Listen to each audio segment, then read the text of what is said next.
श्री परमात्मने नमः। श्रीमन्महागणाधिपतये नमः। कृष्णप्रिय कलिमलघ्नमनन्तमीड्यं वृन्दावनान्त परिशोभितमत्युदारं कारुण्यधाम कमनीय किशोरमूर्तिं गोवर्धनं गिरिवरं प्रणमामि नित्यम्। हरेर्नाम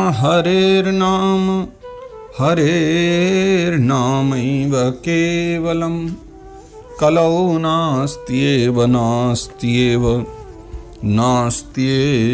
गतिरन्यथा। जय सिया राम, जय श्री कृष्णा। आप सभी भगवत प्रेमी भागवत प्रेमी जनों के चरणों में मेरा कोटि कोटिशः बारंबार वंदन प्रणाम। और बहुत आनंद प्रसन्नता के साथ में आज हम तृतीय स्कंद के 19वें अध्याय का शुभारंभ करेंगे। और तपस्या तो आरंभ हो ही चुकी है, जैसा अब आप देख ही पा रहे होंगे। और अपने अपने स्थानों पर जो उत्तर भारत के विशेषकर दिल्ली मथुरा क्षेत्र वाले हैं उनको तो पता ही होगा गर्मी की अब क्या स्थिति है। 2 दिवस से गर्मी बहुत विशेष है जो आप दर्शन कर पा रहे होंगे। तो बीच बीच में अगर थोड़ा ये सब चलता रहे तो कृपा करके आप दुखी ना होना और प्रेम से सब जो है ध्यान भागवत जी में लगाइएगा। तो हमने 18वें अध्याय में भगवान नारायण की वराह भगवान के हिरण्याक्ष के साथ युद्ध की जो है उस चर्चा का दर्शन किया। अब आइए 19वें अध्याय में प्रवेश करते हैं और 19वें अध्याय में जो हिरण्याक्ष वध का प्रसंग है उसकी अब चर्चा है, जो मैत्रेय मुनि विदुर जी महाराज को श्रवण करा रहे हैं। श्री परमात्मने नमः। श्रीमन्महागणाधिपतये नमः। श्रीमद्भागवत महापुराणम् अथ तृतीय स्कंध अथैकोनविंशोऽध्यायः। मैत्रेय उवाच। अवधार्य विरिञ्चस्य निर्व्यलीकामृतं वचः प्रहस्य प्रेम गर्भेण तदपांगेन सोगृहीत। मैत्रेय उवाच। अब मैत्रेय मुनि पुनः कहते हैं कि हे विदुर जी महाराज, देखिए भगवान ब्रह्मा जी जो हैं पिछले अध्याय में हमने दर्शन किया था ना 28वें श्लोक तक 18वें अध्याय के, कि ब्रह्मा जी ने जो है आकर के हिरण्याक्ष के सामने भगवान की स्तुति की और स्तुति करते हुए फिर उनसे प्रार्थना करी, भगवान आप सर्वसमर्थ है, फिर क्यों संध्या काल होने दे रहे हैं, क्योंकि जैसे ही संध्या काल हो जाएगी इसका मारना तो ये समझिए बड़ा मुश्किल हो जाएगा, कठिन हो जाएगा और ये तो दुर्जेय हो जाएगा, है ना। दुर्जेय तो अभी बना हुआ है, तो कृपा करके संध्या काल होने से पहले जब इसका बल बढ़ जाए उससे पहले इसको मार दीजिए। तो इस प्रकार प्रार्थना करी थी। तो अवधार्य विरिंचस्य निर्व्यलीकामृतं वचः।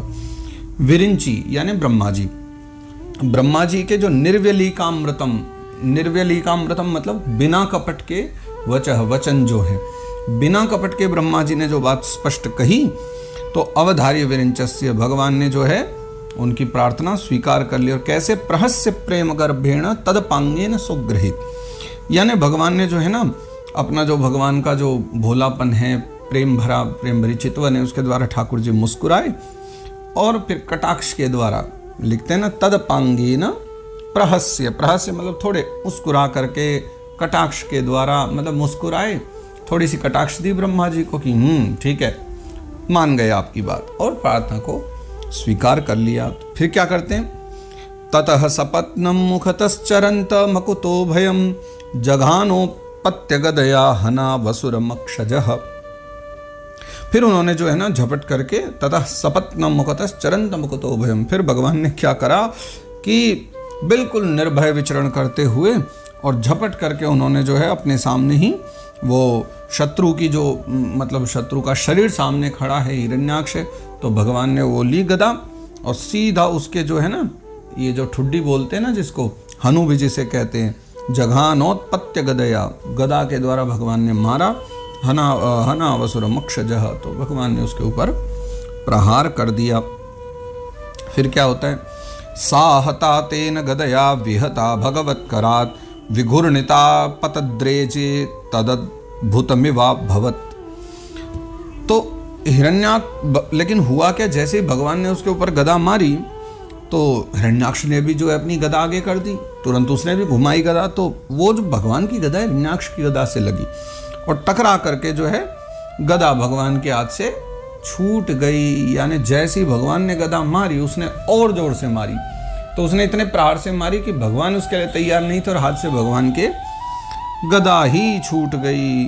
और जैसी वो गदा से टकरा के भगवान के हाथ से गदा छूट करके गिरी और चक्कर काटती हुई जमीन पे जाके जो है सुशोभित हो गई। यानी वहाँ भी उसका तो श्रृंगार हुआ कि ठाकुर जी की गदा है ना, गिर के भी बड़ी प्यारी लग रही थी।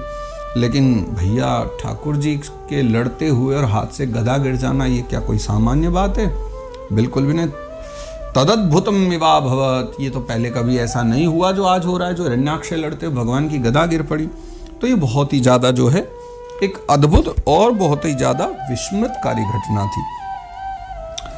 आगे मैत्रेय मुनि कहते हैं सतदा लब्ध तीर्थोपि न बबाधे निरायुधम मानयन समृद्धे धर्मम विश्वक्सेनम प्रकोपयन। देखिए उस समय जो है ना अपने शत्रु पर वार करने का जो है ना अच्छा अवसर था। ये आप भी देख ही पा रहे हैं कि भगवान की गदा गिर गई तो हिरण्याक्ष शायद तुरंत आकर के अब मार सकता है, तो उसके पास अच्छा अवसर था। तो उस समय जो है ना उसने देखा कि भैया सतदा लब्ध तीर्थोपि न बबाधे निरायुधम, उसके पास अच्छा मौका था हिरण्याक्ष की, अब वो भगवान के ऊपर जाके प्रहार करे, है ना। लेकिन हिरण्याक्ष ने देखा कि ठाकुर जी तो इस समय निशस्त्र हैं, निरस्त्र हैं, भगवान के पास तो कोई अस्त्र ही नहीं है। तो उसने क्या करा, यहाँ पर जो है ना युद्ध धर्म का पालन किया। ये बातें भगवान को बड़ी प्यारी लग जाती हैं कि वो राक्षस है, पापी है, लेकिन फिर भी युद्ध चल रहा है तो युद्ध के नियमों का पालन कर रहा है। युद्ध का नियम यही कहता है कि जब सामने कोई निहत्था हो, निशस्त्र हो, तो उस पर वार नहीं करना चाहिए। तो इसलिए भगवान को निरस्त्र देख करके उसने जो है युद्ध धर्म का पालन किया और भगवान के ऊपर प्रहार नहीं किया। तो लेकिन उसने ऐसा किया क्यों? ताकि भगवान का क्रोध और बढ़ जाए। मानयन समृद्धे धर्मम विश्वक्सेनम प्रकोपयन। देखो रावण और राम जी का जब युद्ध हुआ तो रावण ने भी क्या कहा था कि मुझे तो आपने निरस्त्र कर ही दिया है, सब मेरे चले गए अस्त्र शस्त्र, मुझे मार भी डालो। पर राम जी ने कहा ना भैया, ये तो धर्म का युद्ध है, हम तुम्हें मारेंगे नहीं निशस्त्र। तो ये एक तरह का अपमान था रावण का। ठीक ऐसे ही यहाँ पर हुआ कि उसने भगवान को नहीं मारा तो इसलिए नहीं, वो तो राक्षस है भैया, वो क्या धर्म का नियम पालन करेगा, बल्कि वो तो उपास कर रहा है भगवान का, एक तरह से भगवान के क्रोध को बढ़ा रहा है। तो उसके इस कर्म से भगवान का क्रोध और ज्यादा बढ़ जाए, उसने तो ऐसा सोचा है, इसलिए वो नहीं मार रहा है।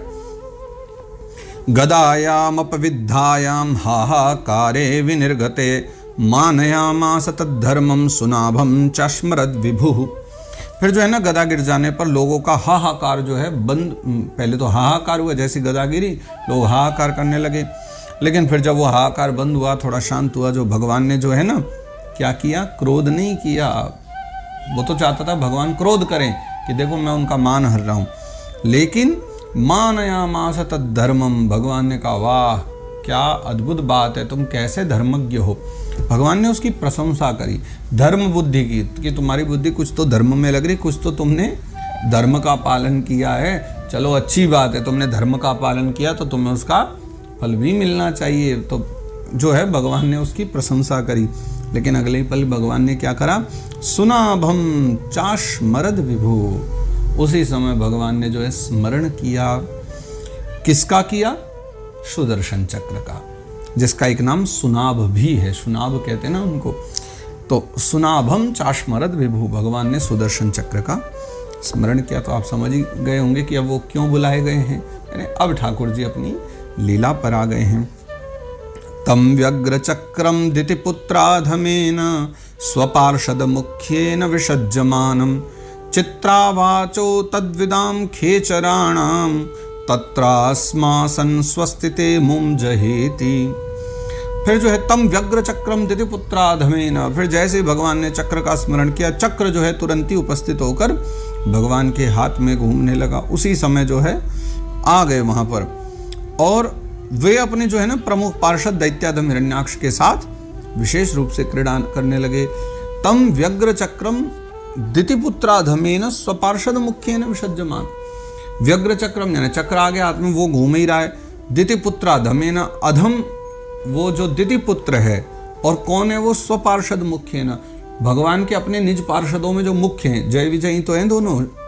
और विसर्जमानम, भगवान जो है ना उनके साथ क्या है? क्रीड़ा करने लगे, हिरण्याक्ष के साथ खेल रहे हैं। तो उस समय जो है ना उनके प्रभाव को न जानने वाले देवताओं के लिए जो है ना ये विचित्र वचन सुनाई देने लगे, यानी जो नहीं जानते थे भगवान को,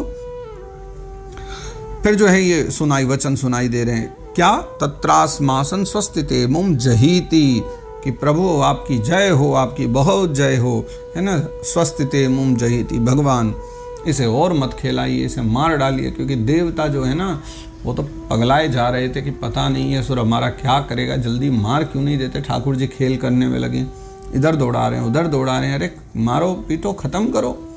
तो सब प्रार्थना कर रहे हैं कि भगवान इससे मत खेलो, इसको जल्दी से जल्दी मारो, छुट्टी करो। इस प्रकार सबने जो है प्रार्थना करी।